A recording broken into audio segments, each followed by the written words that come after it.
discuss about the fluid statics. As far as the fluid statics is concerned, so that means the fluid is at rest completely. The fluid is at rest completely. So that means there is not even a single movement in the fluid. So that means the velocity is completely equivalent to the zero. The velocity is completely equivalent to zero. So when the fluid is in statics, what about the shear stress acting on it? Shear stress tau is equal to mu into du by dy. When there is no velocity itself is equivalent to zero, means shear stress is also equal to zero. When the fluid is at rest, the shear stress is also equivalent to zero. That means no shear force are acting on the fluid when it is at rest. But as in this, as on the screen you can see here in this one, so there is a fluid which is available inside this flask, and I have kept one solid object inside that fluid. As you can see there is one solid object placed which is having a three surfaces. This is having a triangular surfaces, which is actually triangular surface which is representing in a, or with the design is made in the rectangular coordinate frame.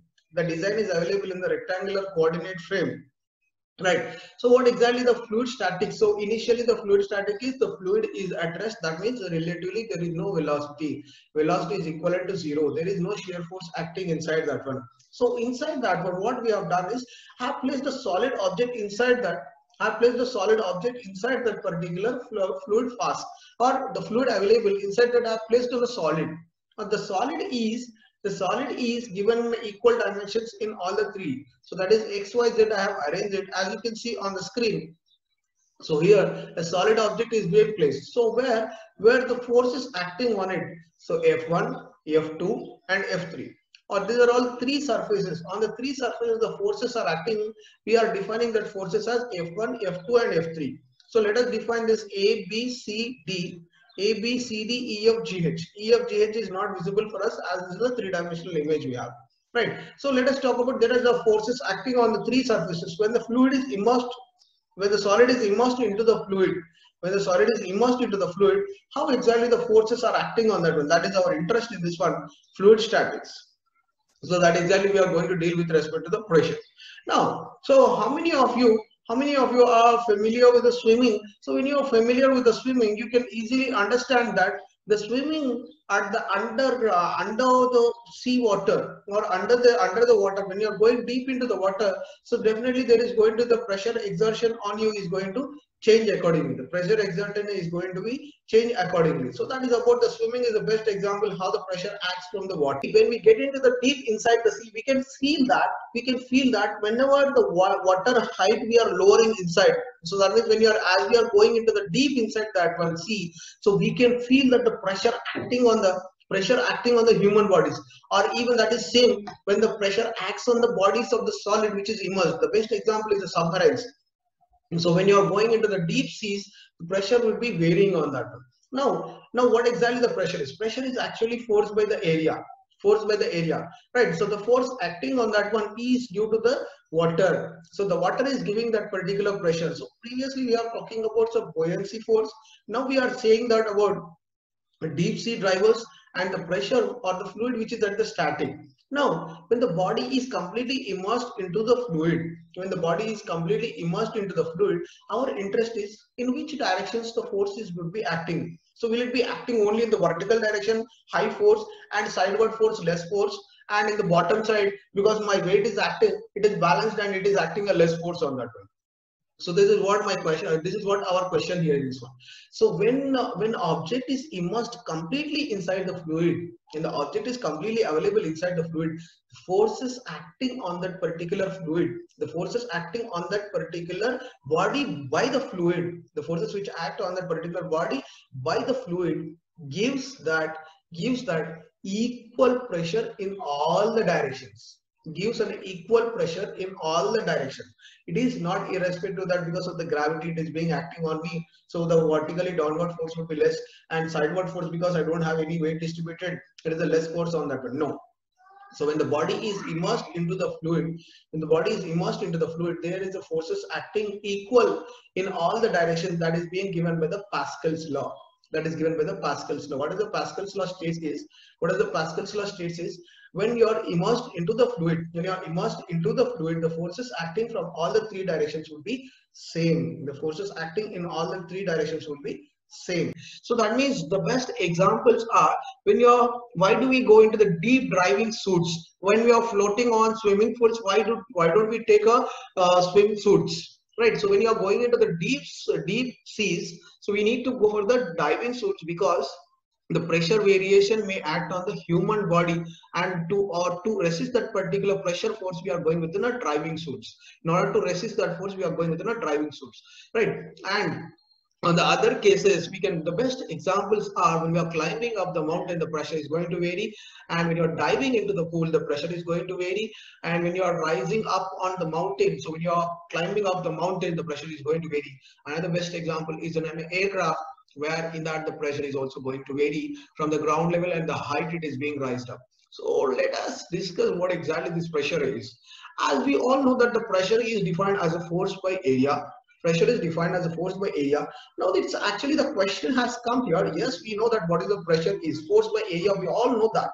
But what exactly this Pascal's law would like to state is, the Pascal's law would like to state that on a three-dimensional body, when it is immersed into the fluid, the forces acting in all the directions would be equal. The forces acting on a solid body will be equal in all the three directions. So that is x direction, y direction, and the z direction. And the general atmospheric pressure, what is the general atmospheric or the standard atmospheric pressure, is equivalent to 1 bar, that is with the air which is acting on the ground conditions. That is 1 bar is equal to 101,325 pascals, or the 1 pascal is equal to 1 Newton per meter square. There is a units for the pressure.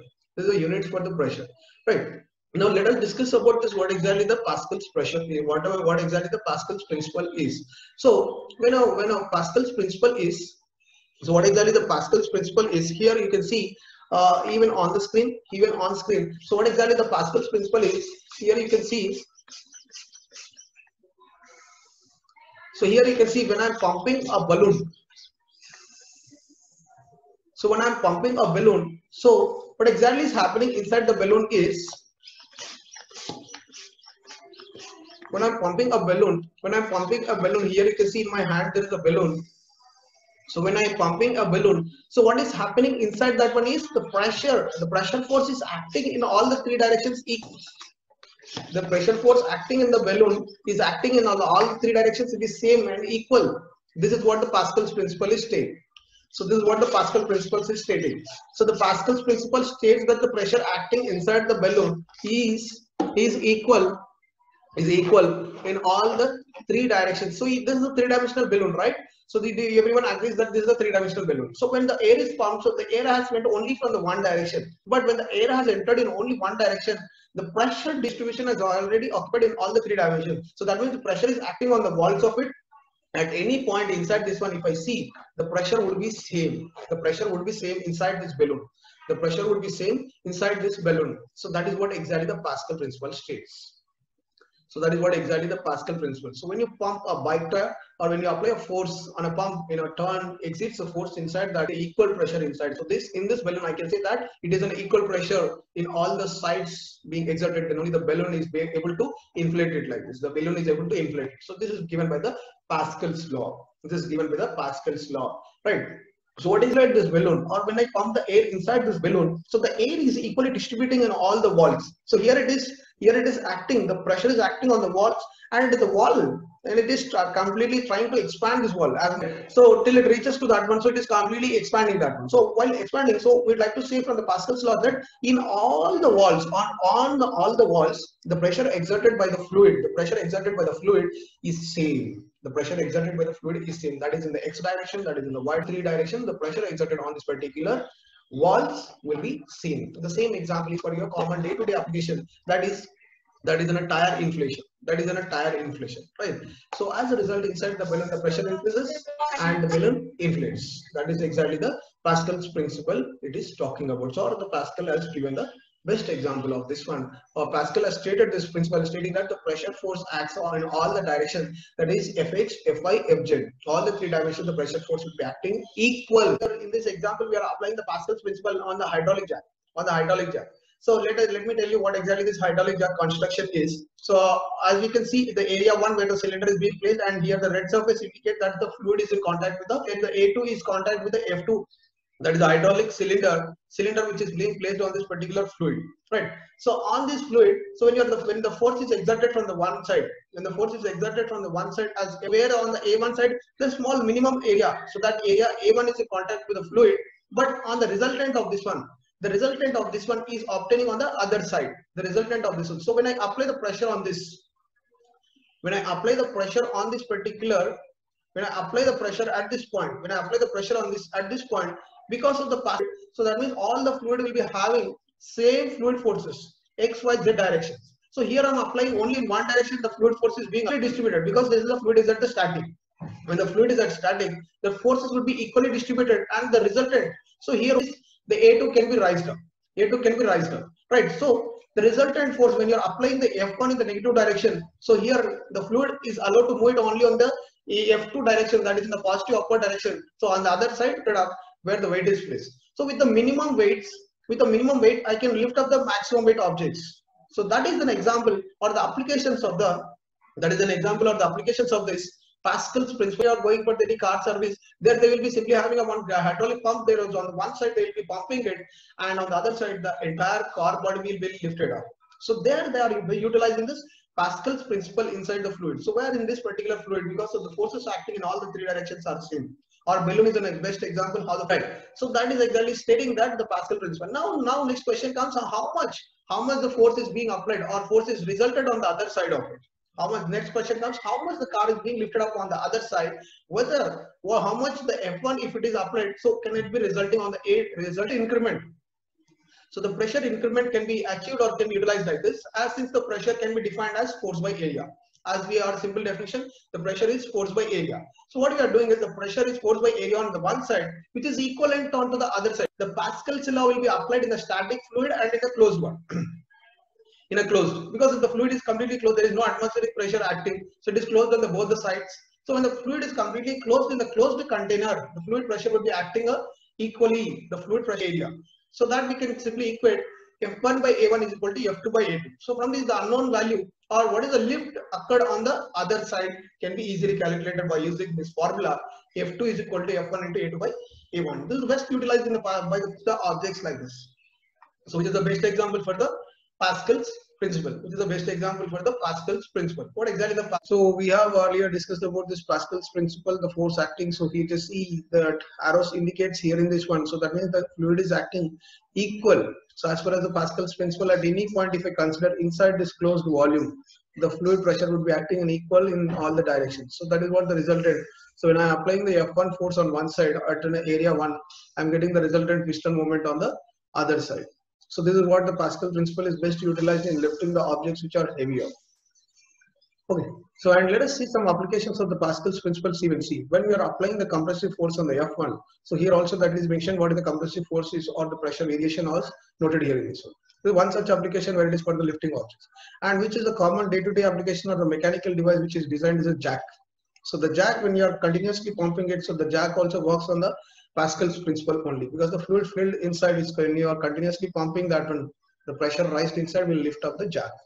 And there is other most important applications in the automobile season of hydraulic brakes.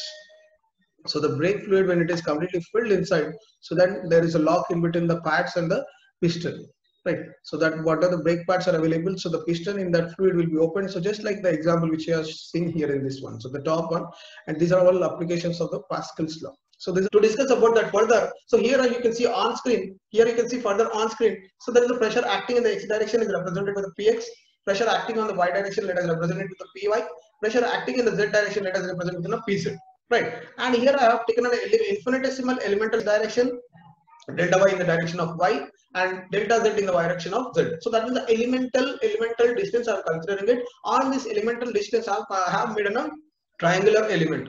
On this I have made a triangular element. So this triangular element, when the forces are being measured on one side to the other side, it has proved that the pressure force P is equal to F by area, force by area. So how we can equate that as the pressure force means pressure is equal to force into the area. The denominator is centered to the other side. So because it's an elemental area in that one, so what I've written is pressure force in the normal direction into the elemental area, because it's an elemental area. The previous geometry here, each line is making a certain inclination. So that inclination we are counted with where n represents the normal vector along that one and x represents the coordinate system of it. And when you completely take out this dA into cos of n comma x, particular surface where the force is being acting, so that is again on the other side we can balance with, that's a triangular surface, half into the height into the base. So that we can link up. So we can say that the normal force acting on the pressure is equivalent to px into half into dz into dy on the x direction, right? So that is px into half into dz into dy. Now similarly, if you are calculating it on the other direction, if you are calculating in the other direction, pn into dA into cos n of y, you are going to get py into half of, and when all these pn are equated, pn is equal to py, pn is equal to px, and pn is equal to pz. So finally, we would like to say that the pressure acting in the normal